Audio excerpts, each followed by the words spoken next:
In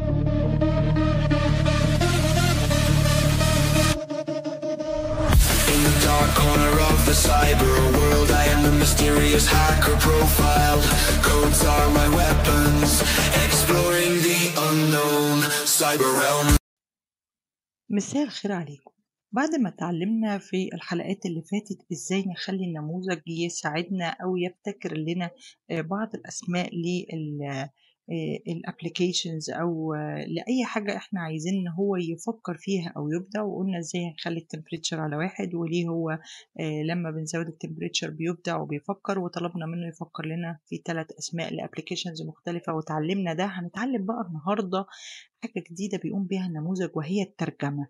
ازاي يعني؟ خلينا نشوف كده ان على افتراض ان اول حاجة دي اللي هي الكاستمر ريفيو، ده رأي احد العملاء، وهنقول له في البرومبت اللي تحت ده، هنقول له في الاف اليوزر ريفيو بتوين، حطينا ما بين XML تاج اللي هي المرسومة تحتها دي، وهنسميها كاستمر ريفيو اهي زي ما انتوا شايفينها كده.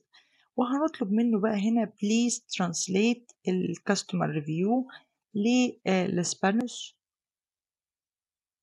واعرض لي بس translated text من غير اي XML tag. وتعالوا نشوف لما نطلب منه يترجم ده للاسباني النتيجة هتكون ايه. هنعمل هنا print الاوتبوت type و prompt ونشغل الكود.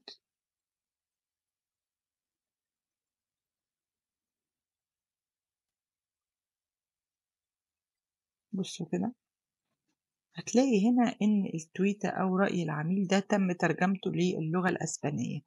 طيب ده ممكن يفيدني في إيه؟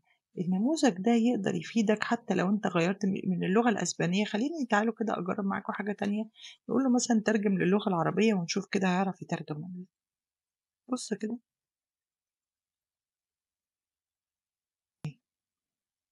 نماذج بقى بتختلف. احنا طبعا مستدعين نموذج ممكن ساعتها لو انت محتاج ترجمة بلغة عربية افضل من دي، هنحاول نشوف نموذج مدرب اكتر على اللغة العربية او مخصص للترجمة العربية.